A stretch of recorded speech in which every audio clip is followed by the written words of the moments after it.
আসসালামু আলাইকুম রহমতুল্লাহ। সুপ্রিয় দর্শক, চট্টগ্রামে আইনজীবী হত্যার প্রধান আসামি চন্দন গ্রেপ্তার হয়েছে।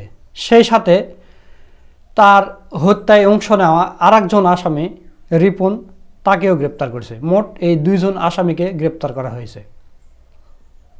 দর্শক, আপনারা জানেন যে এই ইস্কনের প্রভুকে ঘিরে একটা দেশে অস্থিতিশীল পরিস্থিতি সৃষ্টি করার লক্ষ্যে আওয়ামী লীগ, ইস্কন এবং ভারত মিলে একটা ষড়যন্ত্র করেছিল, যেটা আপনারা দেখেছেন যে জেডাই খান পান্না সে তার হোয়াটসঅ্যাপ গ্রুপের একটা রেকর্ড ফাঁস হয়েছে। সেখানে তিনি বলেছিলেন যে তোমরা 2-4টা লাশ ফেলে দাও, তারপর আমরা আইনি লড়াই যা করার আমরা দেখে নেব। তো এরপর থেকে সীমান্তে কি হয়েছে আপনারা জানেন, এবং গতকালকে দেখলাম যে হায়দ্রাবাদে 500 জনকে গ্রেপ্তার করেছে। এখন ইন্ডিয়ান পুলিশেরাই তাদেরকে গ্রেপ্তার করতেছে যারা বাংলাদেশে ঢুকতে চেয়েছিল। তো ডক্টর মোহাম্মদ ইউনূস যে একটা আন্তর্জাতিক খেলোয়াড়, এরা সেটা বুঝতে পারেনি। এরা মনে করেছিল যে হাসিনাকে যেভাবে আমরা চালাইছি, মোদি মনে করেছে হাসিনাকে এই গত 15 বছর ধরে যেভাবে চালাইছি সেইভাবে ডক্টর ইউনূসকেও চালাবো। কিন্তু ডক্টর ইউনূস যে কী মাল সেটা এরা বুঝতে পারেনি। তো দর্শক, সবচাইতে খারাপ লেগেছে আমার এই জায়গায় যে এই আইনজীবী আলিফকে হত্যা করার জন্য এই প্রধান আসামিকে মাত্র 1 বোতল মদের জন্য তাকে হত্যা করেছে। তাকে দেওয়া হয়েছে মাত্র 1 বোতল মদ। 1 বোতল মদের জন্য সেই আইনজীবীকে কুপিয়ে হত্যা করেছে। আমরা নিউজটা একটু দেখি সে কোথায় থেকে ধরা খেয়েছে।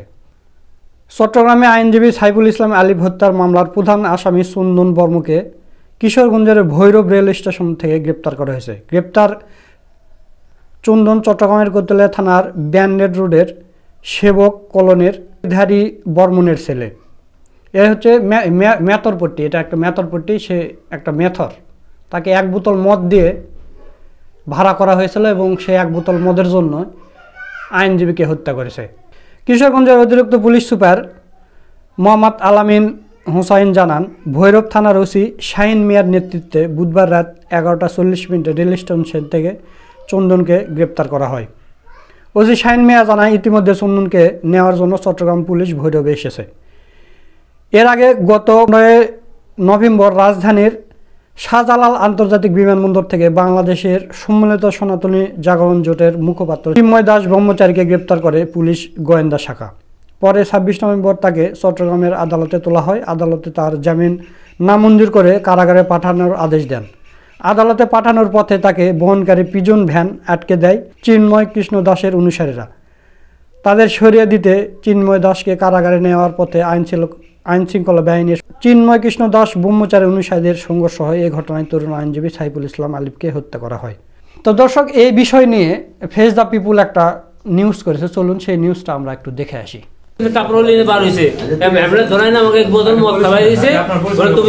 মদ পান করানোর লোভ দেখিয়ে তাকে দিয়ে চট্টগ্রামের আইনজীবী সাইফুল ইসলাম আলিফকে হত্যা করানো হয় বলে জানিয়েছে আলোচিত এই হত্যা মামলার প্রধান আসামি চন্দন দাস।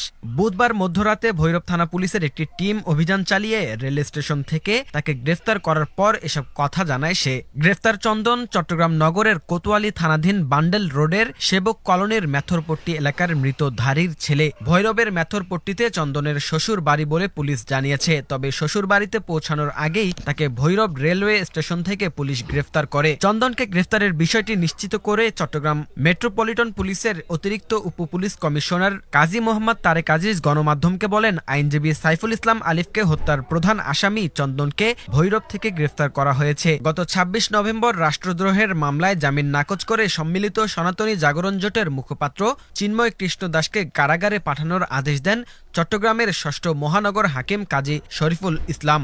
ওই আদেশের পর আদালত প্রাঙ্গণে প্রিজন ভ্যান ঘিরে বিক্ষোভ করেন তার অনুসারীরা। পরে পুলিশের সঙ্গে তাদের সংঘর্ষের ঘটনা ঘটে।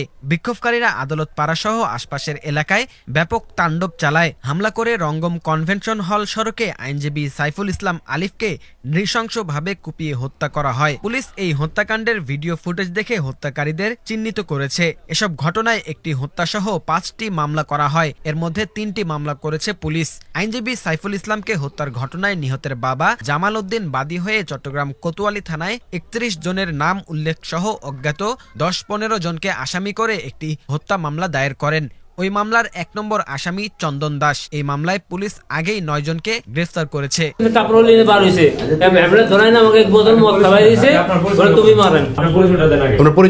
চন্দন চট্টগ্রাম আমাকে ধরা দিয়েছে কে মানুষ, এটা ধরাই 1 বোতল মদ খাবি তুমি মার, আমি খাই না। 1 বোতল মদের বিনিময়ে আপনাকে আমাকে ধাক্কা মারে ধাক্কা, আমাকে বারবার ধাক্কা মারতেছে। দর্শক, আপনারা ভিডিওটা দেখলেন তো, দেখেন ভারতের এবং ইসকনের এদের মন মানসিকতা কেমন।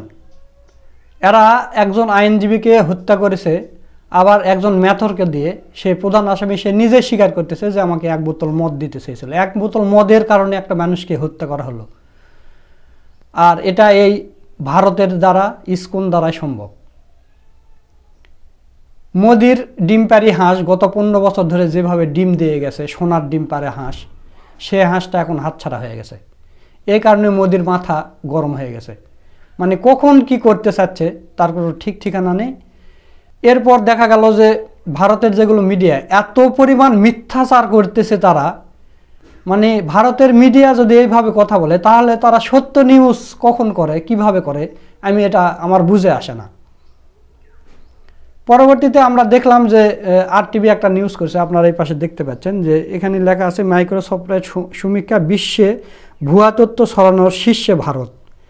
ভারত মনে করেন যে ভুয়া তথ্যের জন্য বিশ্বের মধ্যে 1 নম্বর।